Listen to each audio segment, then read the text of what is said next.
अस्सलाम वालेकुम दोस्तों, कैसे हैं आप। उम्मीद करता हूं कि आप सब खैरियत से होंगे। दोस्तों आज हम बात करेंगे क्रिप्टो मार्केट के बारे में, बिटकॉइन और इथेरियम को डिस्कस करेंगे। इसके अलावा हल्की फुल्की न्यूज़ भी देखेंगे कि अभी के लिए एग्जैक्टली मार्केट में क्या सूरत हाल चल रही है, और डिमांड और सप्लाई जोन्स के बारे में बात करेंगे, बीटीसी और इथेरियम। अगर ये दो इंस्ट्रूमेंट्स आप सही से इनको एनालाइज कर लेते हैं तो आप ऐसा समझें कि टॉप 30 ऑल्ट कॉइन्स में भी आपकी अच्छी खासी इट मीन्स के पोजीशनिंग कर सकते हैं। इसके अलावा दोस्तों काफ़ी दोस्त पूछ रहे थे यार कि मार्केट काफ़ी हद तक नीचे आ गई है, फेसबुक मैसेंजर पर भी पूछ रहे थे और व्हाट्सअप पर भी। तो अभी कोई ऐसे हल्के फुल्के प्रोजेक्ट बताएं कि जिनमें इट मीन्स के जब प्राइसेस ऊपर होती हैं तो तब तो हम एंट्रियां लगाते हैं, पर अभी के लिए मार्केट काफ़ी हद तक डाउन है। तो ऐसे भी कुछ प्रोजेक्ट बता दें कि जिनमें हमारे अच्छे खासे पैसे बन जाएं, तो उनका जिक्र भी मैं आपसे करूंगा मार्केट में।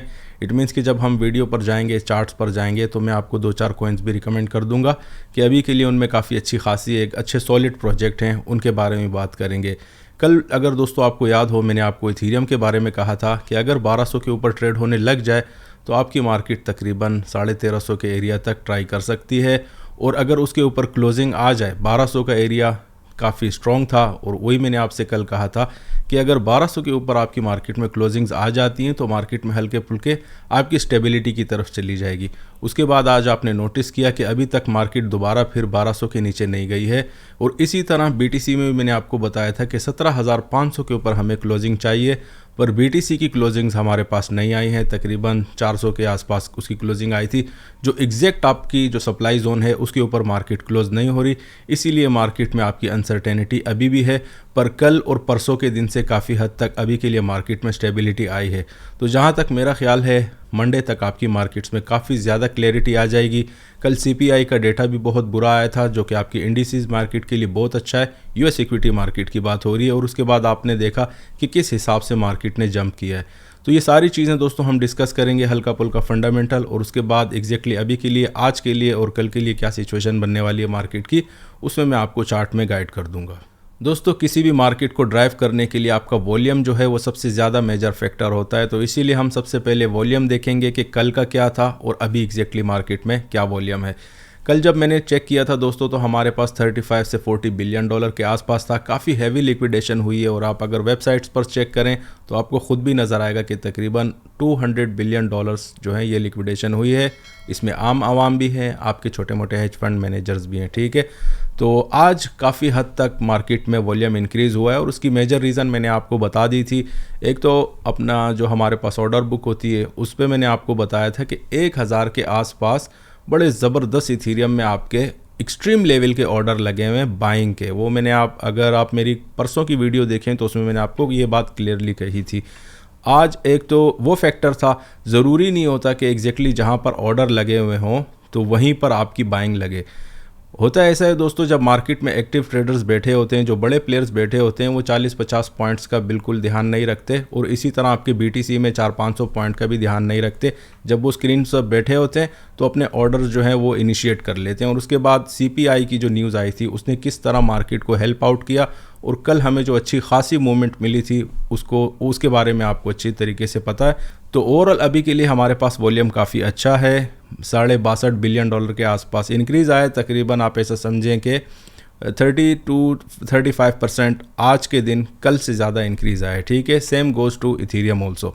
तो अभी जंप करते हैं दोस्तों, कुछ न्यूज़ है मार्केट में, उन्हें देखते हैं, और उसके बाद में आपको आज के लिए और अभी के लिए क्या एग्जैक्टली सिचुएशन बनने वाली है, कौन सी ऐसी डिमांड और सप्लाई जोन्स हैं जहां से मार्केट अपना कमबैक कर सके। दोस्तों जब हम न्यूज़ की बात करते हैं तो हमें अभी के लिए पता है कि एफटीएक्स का ये सारा इशू लाया गया है मार्केट में, और उसके हिसाब से ही आपकी मार्केट में जितनी भी मूवमेंट आई है, इट मीन्स के ये आपका मेजर फैक्टर है मार्केट में अभी के लिए।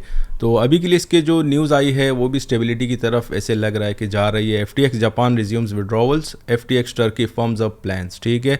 तो विड्रॉवल जो हैं, जो कल 2 दिन बंद थे, आज उन्हें स्लोली एंड ग्रेजुअली अभी रीजन बाय रीजन खोला जाएगा। पहले आपका जापान हुआ है, फिर टर्की, और उसके बाद इट मीन्स के आगे भी होगा। और इन्होंने जो इनके बड़े थे वो रिज़ाइन कर चुके हैं, एसबीएफ, ठीक है, वो रिज़ाइन कर चुके हैं, और अभी के लिए उन्हें बिल्कुल बैंकरप्सी भी उन्होंने दे दी। अब देखते हैं कि बेल आउट करने के लिए इन्हें कौन आएगा। ठीक है, ऑफ कोर्स बड़े प्लेयर्स आ जाएंगे, कंपनी काफ़ी बड़ी है, ऑलमोस्ट आपका ग्राउंड पे इनका बहुत कुछ है, तो कोई ना कोई तो इनकी हेल्प आउट करने के लिए आ जाएगा। अगर इस तरह की अच्छा खासा अगर बेल आउट मार्केट में FTX को मिल जाता है तो यकीन माने आपकी मार्केट बिल्कुल स्टेबिलिटी की तरफ चली जाएंगी और अच्छा खासा एक पंप ऊपर की तरफ आ सकता है। दोस्तों दूसरी न्यूज़ हमारे पास इंडिया से है। India फ्रीजेज more bitcoins in money laundering scam involving Binance wallet. अब ये बाइनेंस वॉलेट की बात हो रही है और ये बड़ी लिजिट वेबसाइट है क्रिप्टो मार्केट को लेकर। ठीक है, और बाइनेंस वॉलेट की जब हम बात करते हैं दोस्तों तो बाइनेंस आपकी पूरी दुनिया में नंबर 1 पे टॉप का एक्सचेंज है। ठीक है, सबसे बड़ा। तो उसमें ऐसी कार्रवाइयाँ डाली जा रही हैं, अब आप खुद भी देख सकते हैं। इसके अलावा जो हमेशा मैं आपसे कहता हूँ कि डिसेंट्रलाइज्ड का जो निज़ाम है उसे सेंट्रलाइजेशन की तरफ लाने के लिए यही वो वजूहात होती हैं। अब आप खुद देख सकते हैं कि हर दूसरे दिन कोई ना कोई प्लेटफॉर्म आपका हैक हो जाता है और इसीलिए मैं तकरीबन आपको अपनी हर वीडियो में ये बात बताता हूँ कि क्रिप्टो मार्केट अभी के लिए काफ़ी इमेच्योर है। ठीक है, इस तरह की प्रॉब्लम्स या लूप होल्स आपको कभी भी स्विफ्ट के इट मीन्स के नेटवर्क पर नहीं मिलेंगे। स्विफ्ट वही नेटवर्क है जो आपके इट मीन्स के फैमिली मेम्बर्स या आप जो हैं अपनी मनी ट्रांसफ़र में यूज़ करते हैं और 2-4 दिन बाद किसी भी मुल्क में या आगे पीछे पेमेंट सोल्यूशन के तौर पर अभी के लिए जो बैंकिंग यूज़ करते हैं वो आपका स्विफ्ट का ही निज़ाम है। तो उसमें इस टाइप के ना लूप होल्स हैं और ना ही आप उसमें इस तरह की कोई ट्रांजैक्शन कर सकते हैं। अगर करेंगे तो वो बंदा पकड़ा जाता है। ठीक है, अब क्रिप्टो के एंड पे क्या हो रहा है, जब सब कुछ डिसेंट्रलाइज्ड होता है तो उसमें गड़बड़ का चांस जो है काफ़ी ज़्यादा हो जाता है। तो ये एक मैं आपको बताना चाह रहा था कि डिसेंट्रलाइज्ड निज़ाम जो है उसको क्यों सेंट्रलाइजेशन की तरफ कनेक्ट किया जा रहा है। अभी बढ़ते हैं दोस्तों, हम रॉयटर्स पर हमारे पास एक न्यूज़ आई है। FTX to file for US bankruptcy, protection CEO Bankman Fried resigns. ठीक है, ये वही न्यूज़ है जिसका तस्करा मैंने आपसे पहले किया था और ये रॉयटर्स पर बिल्कुल आ चुकी है। इसका मतलब है कि ये कंफर्म न्यूज़ है। अभी हम बढ़ते हैं दोस्तों सप्लाई और डिमांड की तरफ कि बिटकॉइन और इथीरियम की आज के लिए एग्जैक्टली कौन से ऐसे लेवल हैं जहाँ से मार्केट अच्छा खासा एक पुल बैक हमें दे सकती है।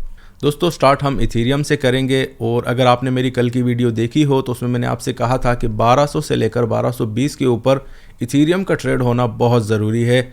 अगर वहाँ के ऊपर मार्केट आपकी ट्रेड होने लग जाए तो इट मीन्स के वो आपका स्टार्ट होगा कि इथीरियम अपनी स्टेबिलिटी जोन में जाने की वो शुरुआत हो जाएगी। ठीक है, आज हम देख सकते हैं कि कल इट मीन्स के CPI का डेटा जब ख़राब आया तो मार्केट में एक अच्छा खासा जंप लगा ऊपर की तरफ और मार्केट ने 1350 का लेवल एग्जैक्टली ट्राई किया था। ठीक है, इसीलिए मैंने आपसे कहा था कि ये लेवल आपने बड़े ध्यान में रखना है। अगर 1200 के ऊपर क्लोजिंग्स आ जाती हैं तो आपकी मार्केट में अच्छी खासी स्टेबिलिटी आ जाएगी इथीरियम को लेकर।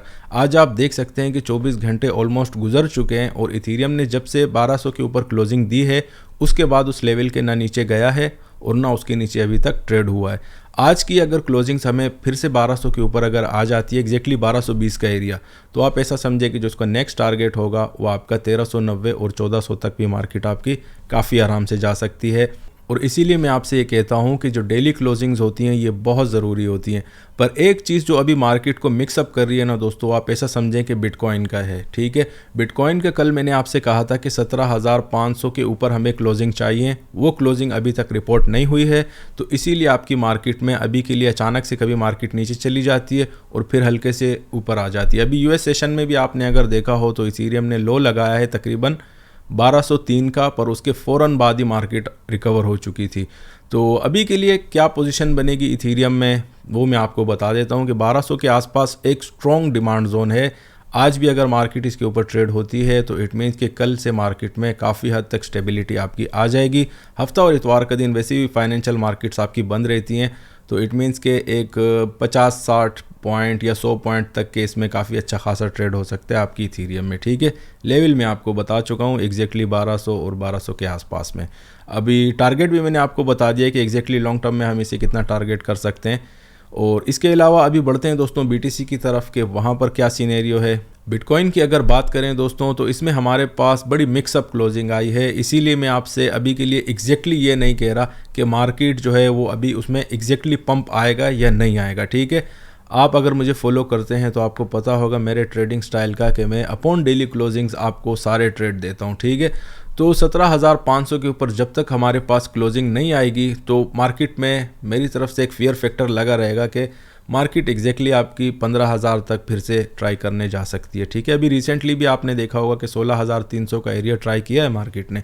ये अभी थोड़ी देर पहले किया है, तकरीबन शाम में 6:30 बजे के आसपास। उसके बाद अभी रिकवर हो रही है और करंट प्राइस भी तकरीबन 16,800-900 के आसपास चल रही है। ठीक है, तो अब देखते हैं 17,500 का फिगर आपने याद रखना है। इस जगह पर एक अच्छी खासी शॉर्ट की पोजीशन भी बनती है। ठीक है, तकरीबन 1000 पॉइंट या 800 पॉइंट इतना तो आपको काफ़ी आराम से इसमें मिल जाएगा। और शॉर्ट में अभी अगर ज़्यादा हम रखते हैं तो उसमें एक ये हो जाता है कि मार्केट के ट्रेंड्स में ही आप उसको फॉलो कर रहे हैं। ठीक है, एक तो ट्रेंड भी आपका नीचे की तरफ है। जब आपके ट्रेंड स्ट्रांगली डाउन ट्रेंड होते हैं तो उसमें हमेशा हम लोग शॉर्ट की पोजीशन को ज़्यादा अहमियत देते हैं। जब आपकी मार्केट किसी अच्छे स्ट्रॉन्ग डिमांड जोन के ऊपर ट्रेड हो रही हो या बुलिश टेरिटरी में ट्रेड हो रही हो तो उसमें फिर आप शॉर्ट की जो पोजीशन होती है उसमें ज़्यादा नहीं जाते। हमेशा डिमांड जोन पर आप बाइंग की कोशिश करते हैं कि अगर डिमांड जोन के आसपास अगर मार्केट मिले तो उसमें बाइंग की अपॉर्चुनिटीज़ ली जाएं। ठीक है, तो यहाँ तक उम्मीद है दोस्तों आपको BTC और इथीरियम के एग्जैक्टली सिनेरियो समझ आ चुका होगा। आज अगर हमारे पास 17,500 के ऊपर क्लोजिंग्स आ जाती हैं तो फिर तो हम ये कह सकते हैं कि मार्केट का जो नेक्स्ट टारगेट होगा वो आपका 19,000 और 19,400 यहाँ तक आपकी मार्केट काफ़ी आराम से जा सकती है। लेकिन जब तक वही बात आ जाती है 17,500 की क्लोजिंग बहुत ज़रूरी है। S&P की बात करते हैं दोस्तों तो मैं आपको उसमें डेली रेंज दिखा देता हूँ कि एग्जैक्टली अभी के लिए क्या सिनेरियो चल रहा है। अगर SPX 500 की रेंज की बात करें दोस्तों तो आज आप ऐसा समझे कि जो मैक्सिमम ऊपर की जो रेंज आ रही है जिससे आज आप पूरा देख सकते हैं कि तकरीबन ये सुबह के टाइम में मैंने सप्लाई जोन बनाई थी, पूरा दिन इस पर स्ट्रगल हुआ है पर इसके ऊपर इट मीन्स के मार्केट ट्रेड नहीं हो रही है। ठीक है, बार बार इसके लेवल के नीचे आ जाती है और ये लेवल है आपका 3970 का जो आज की रेंज बनी है, जिसको मार्केट काफ़ी हद तक रिस्पेक्ट भी दे रही है। और ये रिस्पेक्ट जो मार्केट इतना दे रही है आप ऐसा समझे कि ये इंडेक्स मार्केट के लिए भी कुछ इतनी अच्छी बात नहीं है, क्योंकि यहाँ से अच्छी खासी एक करेक्शन मिल सकती है मार्केट को, यूएस इक्विटी मार्केट को नीचे की तरफ, और इसे तकरीबन आप ऐसा समझे कि 38, 70 या 80 तक भी ड्रैग कर सकती है। अब जब यहाँ पर मार्केट अपनी डिमांड जोन्स को टच करने आएंगी तो उस सिनेरियो में फिर आपको पता है कि कितना ज़्यादा स्ट्रॉन्ग कोरिलेशन है यूएस इक्विटी मार्केट का और हमारी क्रिप्टो मार्केट का। तो फिर आपकी क्रिप्टो मार्केट भी अगर सप्लाई के आसपास हो तो वो डिमांड जोन को टच करने काफ़ी आराम से जा सकती हैं।